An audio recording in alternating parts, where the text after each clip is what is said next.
Hi అండి, బాగున్నారా? రెయ్యలు బజార్లోనే చేయించేసుకుని ఇంటికి తెచ్చుకున్న తర్వాత శుభ్రంగా కడిగేసుకుని ఈ నడుము మీద ఒక నరంలాగా ఉంటుంది, అది తీసేసుకోవాలి. అందులో మట్టి ఇసుక ఉంటుంది. శుభ్రంగా కడుక్కున్న తర్వాత స్టవ్ పైన పెట్టుకుంటే నీళ్ళు ఎక్కువ వచ్చేస్తాయి. కొన్ని నీళ్ళు పారబోసేసుకున్నా మళ్ళీ మొత్తం నీళ్ళు వచ్చేస్తాయి. ఇదంతా నీళ్ళు ముందు పారబోసాను, తర్వాత నీళ్ళు ఇవి. వీటిలో ఉప్పు, పసుపు, కారం వేసి ఉడికిస్తున్నాను. ఈ ఎక్కడికైనా పంపాలంటే ఇలా ఉడికించుకోవాలి. ఇగో నేను చెప్పిన విధంగా చెయ్యండి.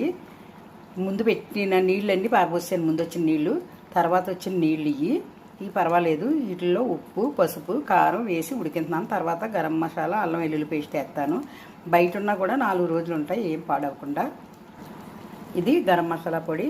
పిల్లలు ఎక్కడైనా దూరంగా ఉన్నప్పుడు ఇలా చేసి తయారు చేసుకుని పంపుకుంటే బాగుంటుంది. ఇది అల్లం వెల్లుల్లి పేస్టు. ఆయిల్ కూడా వేసుకోవాలి. బాగా ఇదంతా కలిసే వరకు కలుపుకోవాలి. టీ పెట్టుకున్నాను. ఉదయాన్నే ఒకసారి తాగుతాను, రెండోసారి మళ్ళీ తాగుతాను టీ నేను. ఈ వాటర్ అంతా ఇంకిపోయిన తర్వాత ఆయిల్ పైకి తేలుతుంది. అప్పుడు స్టవ్ కట్టేసుకోవాలి. మనం ఫ్రిడ్జ్లో పెట్టుకుంటే 15 రోజులైనా, నెలైనా ఉంటాయి. బయట అయితే 4-5 రోజులు ఏం పాడవకుండా ఉంటాయి. ఇంకా అసలు ఇలాగే గ్రేవీ లేకుండా మొత్తం అంటుకుపోవాలి. ఈ మసాలా అంతా రెయ్యలకు అంటుకుపోవాలి. అంతవరకు వేయించేయాలి.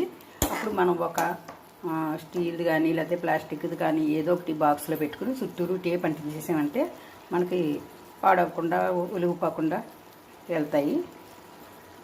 ఎక్కడికి పంపిస్తున్నాము అక్కడికి. నా వీడియోలు చూస్తున్నారు, సంతోషమండి. తప్పకుండా సబ్స్క్రైబ్ చేసుకోండి, ఒక లైక్ ఇవ్వండి. మళ్ళీ కలుసుకుందాము.